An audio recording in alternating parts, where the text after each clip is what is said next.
You don't get what you want in life, you get what you tolerate. That's the uncomfortable truth.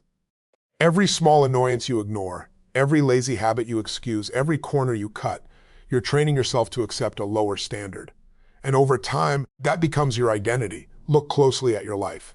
The clutter in your room, the unfinished tasks, the distractions you allow, the excuses you repeat. These are not random. They are tolerated patterns. And whatever you tolerate, you validate. You're silently telling yourself, this is okay. This is who I am.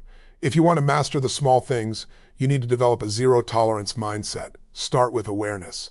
Most people don't even realize what they're tolerating because they've gotten used to it. Sloppy work feels normal.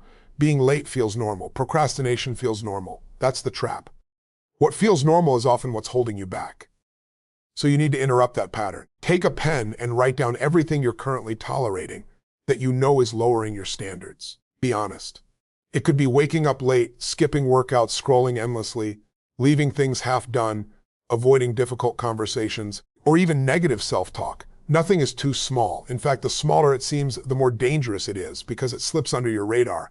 Once you've identified these tolerations, make a decision. This stops now, not tomorrow, not next week. Standards don't rise gradually. They shift the moment you decide something is no longer acceptable. But decision alone isn't enough. You need to attach consequences. Right now, there's no real cost to your bad habits, which is why they continue. You say you want to change, but your actions show that staying the same is still comfortable. That has to flip. You need to make the cost of inaction higher than the cost of discipline. For example, if you tolerate hitting snooze, set a rule. If you snooze, you lose something valuable, time, comfort, or even money. If you tolerate distractions, create barriers, delete apps, block websites, remove triggers. If you tolerate unfinished work, don't allow yourself to relax until it's done. Train your brain to associate discomfort with low standards and reward with high standards. Now, here's where most people fail. They try to fix everything at once. Don't do that. Focus on controlling the smallest actions with absolute precision. Mastering the small things is not about intensity, it's about consistency.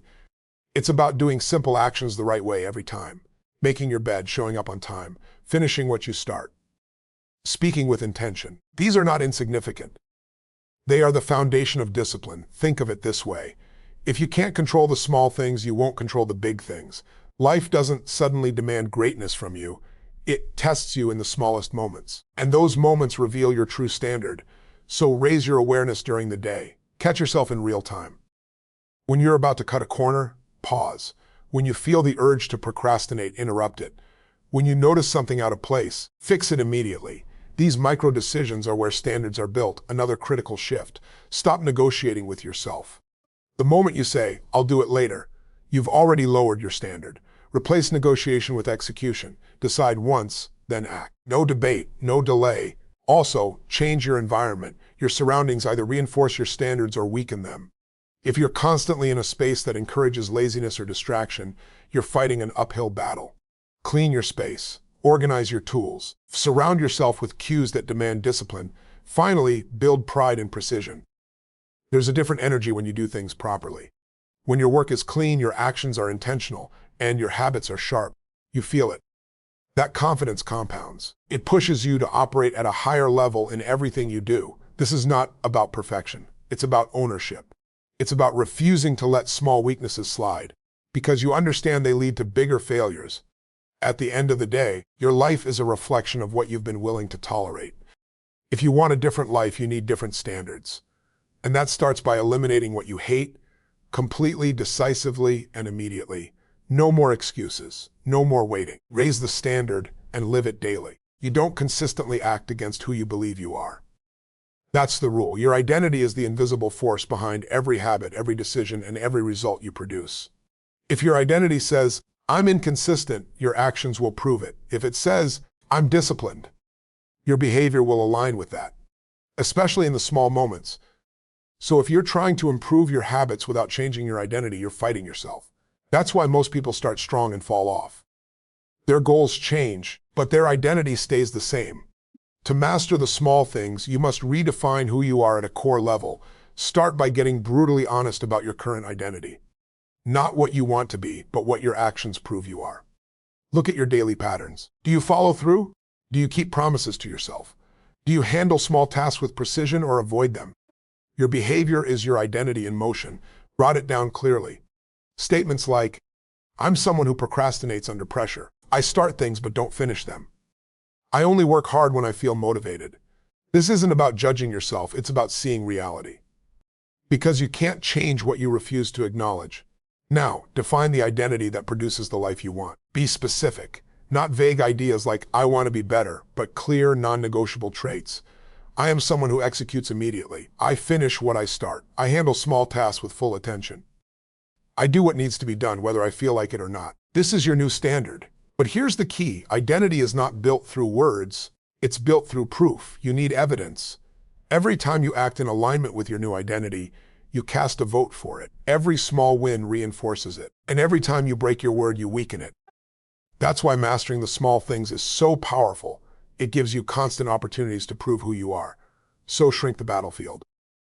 Don't aim for massive changes overnight. Focus on small, repeatable actions that are impossible to ignore. If your new identity is, I execute immediately, then prove it by acting simple tasks the moment they appear.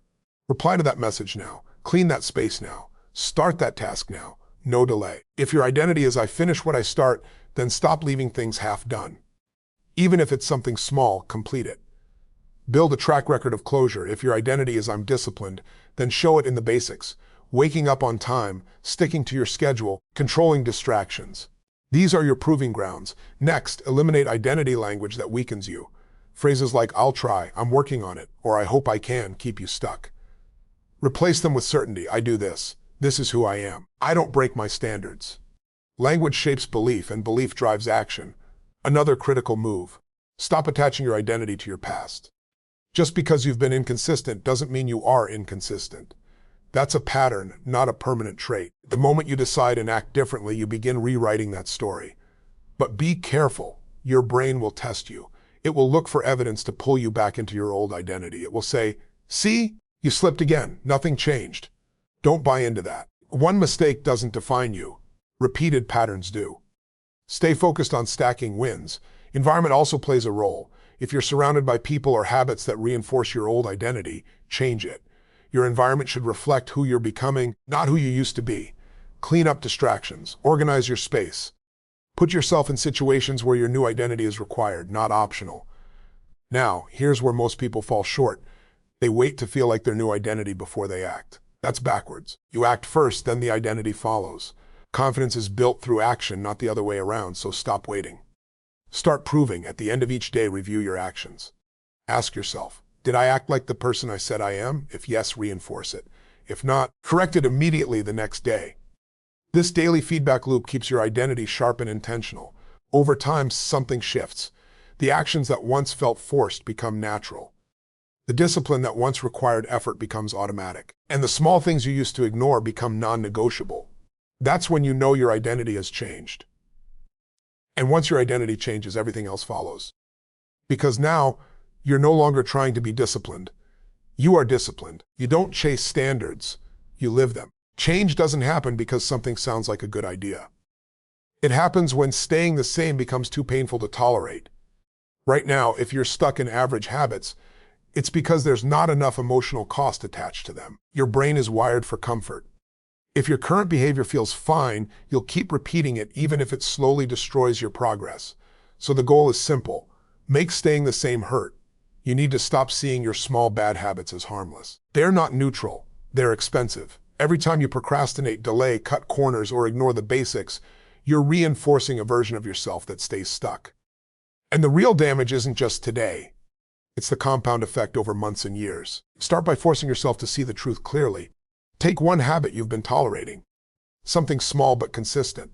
Maybe it's scrolling instead of working, skipping routines, or leaving tasks unfinished. Now ask yourself, if I keep doing this every day for the next year, where does it lead? Be specific. Don't generalize. Visualize. See the missed opportunities, the goals that never happen, the frustration of knowing you could done more but didn't, the loss of confidence, the gap between who you are and who you know you could be. That gap is pain, and most people avoid looking at it. You won't go deeper. Stretch that timeline to 5 years, 10 years. What does your life look like if nothing changes? What does it cost you financially, physically, mentally? What does it cost your self-respect? Because the biggest loss isn't external.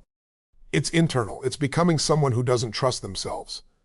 That's the real consequence of low standards. Now bring it back to the present moment. Understand this. The small action you're avoiding right now is directly connected to that future.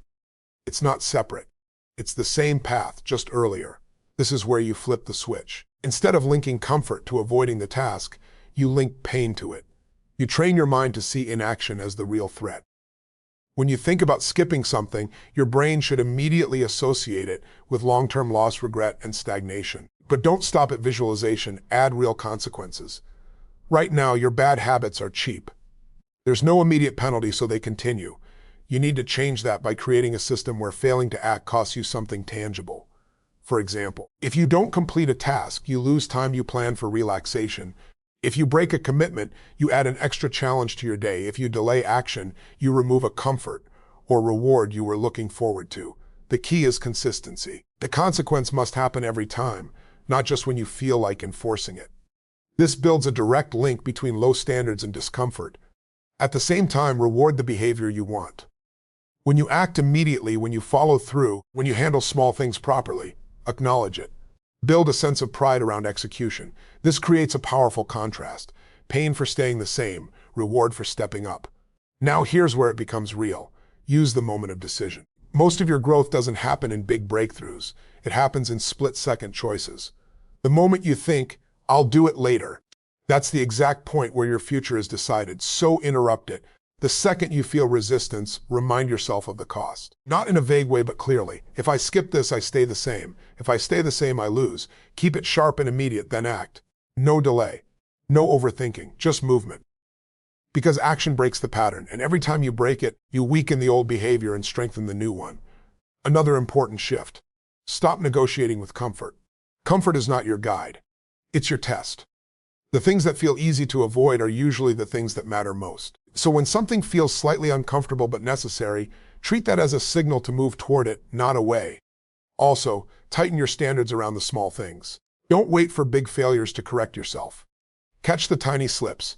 Being slightly late, doing something halfway, ignoring details. These are early warning signs. Fix them immediately or they grow. Over time, this creates a new internal system. You no longer rely on motivation, you operate on standards. And your brain starts to understand low-quality behavior leads to discomfort, while high-quality action leads to reward and progress. That's when discipline becomes automatic. You don't have to force yourself as much, because the emotional wiring has changed. You've trained yourself to reject staying the same. Not because someone told you to, but because you've felt the cost deeply. And once that shift happens, you don't go back. Because now, doing nothing hurts more than doing the work. And that's where real change begins. Most people are obsessed with their peak performance. They chase those rare days where everything clicks. High energy, deep focus, perfect execution. But those days are unpredictable.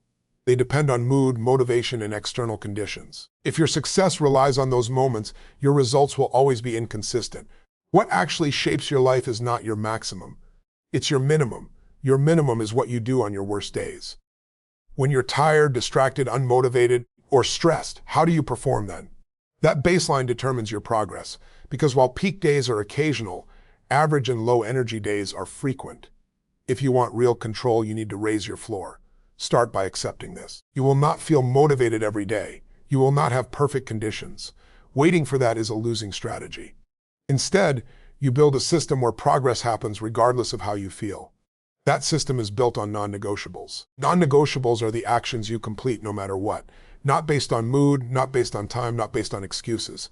They are fixed standards, and they should be simple enough that you can execute them even on your worst days, but strong enough that they still move you forward.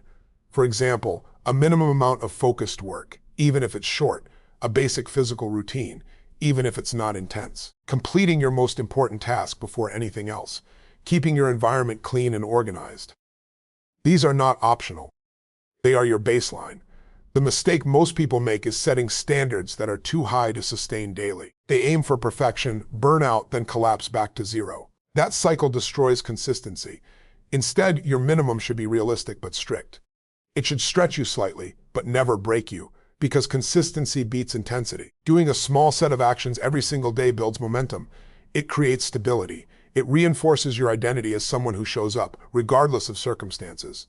And over time, consistency compounds into results far greater than occasional bursts of effort. Now here's the key. Treat your minimum as your standard, not your fallback. Most people see their baseline as something they drop to when things go wrong. That's backwards. Your minimum is your foundation. It's what you guarantee every day. On good days, you can exceed it, but you never go below it. This creates a powerful shift. You stop relying on motivation and start relying on discipline. You remove decision-making from the process. You don't wake up asking, do I feel like doing this? You already know. It gets done. Another critical piece is tracking. What gets measured improves. If you don't track your minimum standards, you'll start bending them without realizing it. Keep it simple. Check off your non-negotiables daily. No overcomplication. Just clear evidence of whether you met your standard or not. If you missed, don't ignore it. Address it immediately. One miss can turn into a pattern if left unchecked. Correct it the next day. Reinforce the standard. Stay tight. Also, design your environment to support your minimum. Reduce friction. Prepare in advance. If your baseline includes focused work, remove distractions before you start. If it includes physical activity, have everything ready. The easier it is to start, the more consistent you'll be. Now, understand this. Raising your minimum is not about doing less. It's about doing what matters every time. It forces you to prioritize. It eliminates wasted effort. It sharpens your focus on the actions that actually move the needle. Instead of chasing big wins randomly, you build them steadily. And something interesting happens when you commit to a strong baseline. You start exceeding it naturally. Once you're in motion, it's easier to keep going. You begin with your minimum, but momentum carries you further. That's how you create peak days more often. Not by chasing them, but by building from a solid foundation. This also builds confidence. Not the kind that comes from hype or temporary success, but real confidence, based on proof. You know you can rely on yourself because you've done it repeatedly, under different conditions. And that trust changes everything. You stop doubting your ability to follow through. You stop making excuses. You stop negotiating with yourself, because you've set a clear standard and you've proven you can meet it. Over time, your minimum rises. What once felt challenging becomes normal. You adjust the baseline slightly higher, and the process continues.